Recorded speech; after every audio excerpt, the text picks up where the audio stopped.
Well, thank you for doing this interview with us, Gary. My pleasure, Matthew. No problem at all. So 3 gigs into the tour, how do you feel it's gone so far? Very well indeed. It's nice to see the new guys gelling so well with the new lineup, and it's also nice to see so many fans.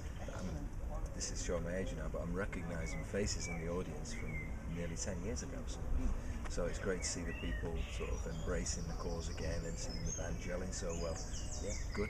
Brilliant. So, I mean, there was the last gig before this tour was back at Fleetwood and stuff, and you had a bit of a surprise for us because it was the first time we heard Valentine played live. Yeah. Any more surprises from the set list? I don't know so much the surprises because what we're trying to do is we're trying to sort of bed in some of the material. We didn't do so much of Storm Warning, and tonight we're doing quite a chunk of Storm Warning. We might be doing 5, maybe 6 songs of Storm Warning. We're very keen to show it's not a nostalgia trip. This is basically a now band. You know, there's a scattering of old songs as well, but this is all about Storm Warning tonight. But really, we're building towards Firefest at the end of the year and Hard Rock Hell, Hard Rock Hell's slightly different because we don't go quite so long to play, but Firefest certainly we're hoping to try and cover all the albums, try and put at least something in from each of the albums, and obviously maybe 2, 3, maybe even 4 songs off the brand new release due for September.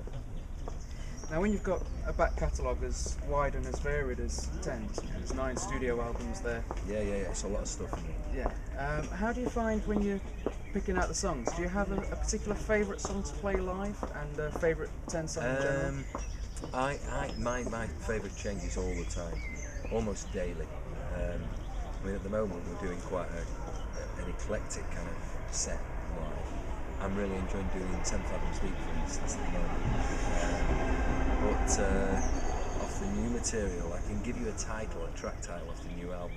There's a lot of different songs, but if I was to pick a rocker off the new album and a ballad off the new album, I would have to say there's a rocker on the new album called Gun Running, and that is, for me, is one. It's going to be great to play that live. And there's a ballad which is kind of more in an epic kind of melancholic, almost a folky vein, in the same style as kind of Elysium Fields off the Twilight Chronicles album, called Raven's Eye. And that, to me, I think that's going to end up being possibly a big song for us live. You know, one of these that we have to keep pulling out time and time again. But again, I got a great thing today from the label. I don't know if you saw the label release today on Frontiers, and they sent me a little secondary email to say that the office were really buzzing about the album.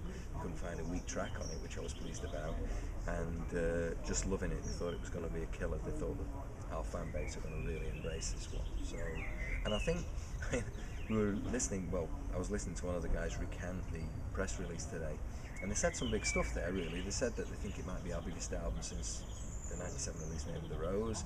You know, they said that it could be a historical landmark album, and I mean, I'm pleased with it, but I'm glad that they're feeling that way about it, because, you know, it's different if somebody else says it. You can't be playing your wares to such an extent that you're telling people what you think. You know, it's nice when they come out and say this is what we think about it. So that's nice for us. But at the same time, it builds an album up for people to take pot shots at. But I'm quite sure when this one does come out that people will really like it. I'm convinced that they'll like the stuff on the song. Brilliant. Now, when you listen to Storm Warning, it seems to be the natural continuation of Far Beyond the World, more than the other 2 albums. Yeah, I would say so. Yeah, I would agree with you there, Matthew. Yeah. Was that a deliberate? Not really. Each album, each sets of the material for each album, really there's no preconception. It really is just the best 12, 14 tracks that I had at the time. This new one, Heresy and Creed, for instance, was picked from 30 tracks. We sat down as a band and we said, we like that. We were really brutal. I mean, we left some killer stuff out. But, you know, you have to pick a certain amount, and that's the album. And similarly with the other albums, although they took little slight direction twists, they were very much, you know, what we felt where the band were at the time. You know, Twilight Chronicles was an album that I was really pleased with the songs on that. It was just a shame that lineup of 10 was coming to kind of a close at that point. So not that it reflects in that album, but I felt that we didn't really do as much for that album as we could have done because we weren't in a position to tour that. Probably similar to sort of the Return of Evermore situation as well, but I mean, now we're here with a kind of if anything, a live orientated band, very attacking unit. I mean, people will hopefully see when we see this band live that we attack the songs. You know, we don't. There's no sitting back, and I think that's good because it's kind of the new guys have brought a little bit more blood into it, a little bit young, fresh blood in there, and yeah, I think it's work. I think it works. I think it will work. Now, with regards to the new album, I know it's early days yet, but is there likely to be a Japanese version with perhaps a few bonus tracks? There is a Japanese version with one bonus track on it. It's and so that we could try and be as fair as we possibly could with everybody. You're always torn with a bonus track because you don't want to give somebody, you don't want to give them as a bonus something that's absolutely killer. You don't want to give them a poor song either.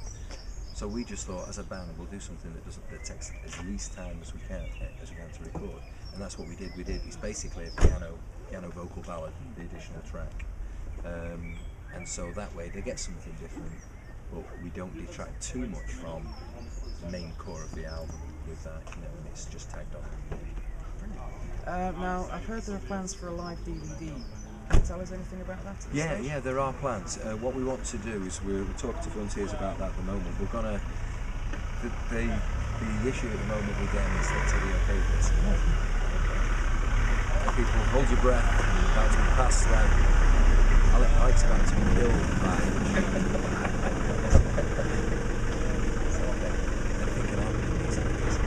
Anyway, yes, the situation with that is that the record company have to pick which song we make the video for this time. They are going to be expecting a video on this one, which is great.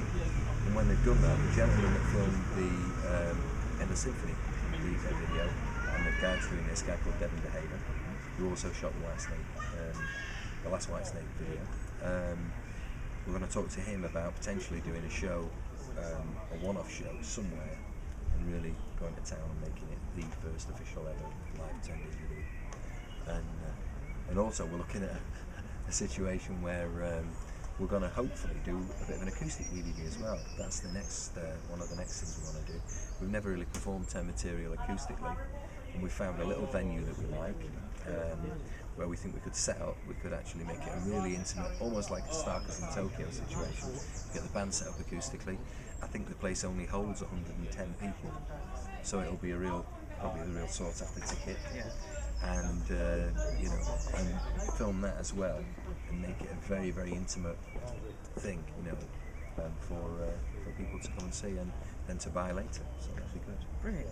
Can you confirm that the artwork on the new album is going to be done by Blind Guardian's artist? Yes, indeed. Yeah, Felipe Machado. Yes, he's done the new artwork. Very good it is too. I think people are going to definitely want that on the shirts or on the posters or whatever. It's a very I can't tell you too much about it, but it's in the very typical 10 style, and it embraces some of the lyrics on some of the songs, in particular the opening song on Heresy and Creed. It's based around the Crusades and Crusaders and the Saracens, because one of the songs is based on that. So. But yeah, we're very pleased with that one. It should be very good. Brilliant. Just a couple of very quick basic questions. First of all, what inspired you to become a writer and a musician? And was anyone in particular you feel influenced you to go down that route? Several people over the years. I would say that I was really into the Deep Purple lineup with Tommy Bolin and Glenn Hughes and David Coverdale, so probably each of those three characters have had some inspirational input.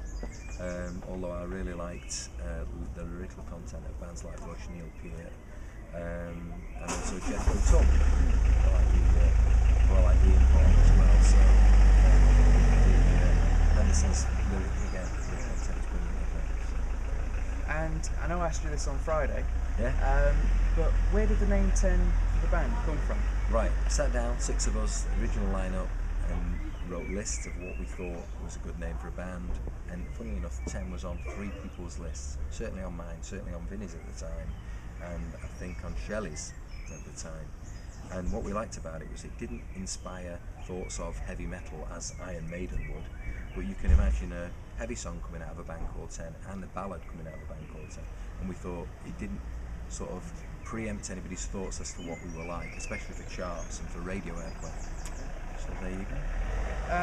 Also, now this isn't brown nosing, but Right. you're one of my all-time favourite songwriters. All right, I had to ask you, what is your favourite non-tense song? And have you ever heard a song and just thought to yourself, damn, I wish I'd wrote that? Yeah, several songs.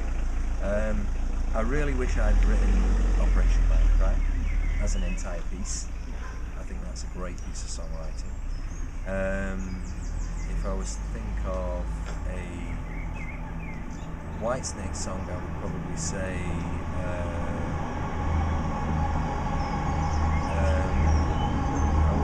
Judgment Day. I think that's a great song. If I was to pick a ballad, I would say Kiss from a Rose by Seal. That is one of my all-time favourite ballads. I think that the songwriter who wrote that is brilliant. I'm trying to think of something a bit more epic. I can't think for a second, but I would say that certainly those songs would be in there. Last big question. I've heard rumours that you may be working with Bob Catley on another solo album. Maybe, yes. Well, it keeps being mentioned, and it almost happens, and we almost discuss it, and it almost becomes, it's one of those things. It's an almost project. Yeah. I don't think he gets that much leeway to do things outside Magnum now, but if he ever does and he wants to do it, that's fine. I'm quite happy to do another one. My only condition is that really what happened, as far as I was concerned, what happened last time was we did 3 albums, we built things up quite nicely. Then obviously at the time we felt we'd done in as much as we could together. Then he's subsequently done 2 or 3 albums since. Now, for me, that is you create things, and then somebody else has the benefit of the fact that you're not starting from the ground up again. Yeah. So I'm quite prepared to do another album for Bob, but I'd like to do 2 albums for him. I'd like to have the benefit of doing one, and then the benefit of doing one off the back of the one we've just created. So if he's up for 2 one time, then we'll go for it. So Bob, if you're watching that, we want 2 albums. 2 albums, please. I'm quite happily put him up in Blackpool. Yeah. He's a good friend of mine. We've got some stories to tell about Blackpool on his regular visits when we were doing the albums. And he's a lovely guy, and I still think we've got, in retrospect now, looking at the 3 albums we did together, I thought at the time we'd covered all the bases. Maybe that we've still got 1 or 2 stories to tell between us. So that's something for us to look forward to. All right. Thank you. Anything you'd like to say in closing to the No, fans? just I hope you like the show tonight. Great. Brilliant. I hope Very everybody. much. All right, no Thank you problem very at much. all. Goodbye. Cheers. Cheers.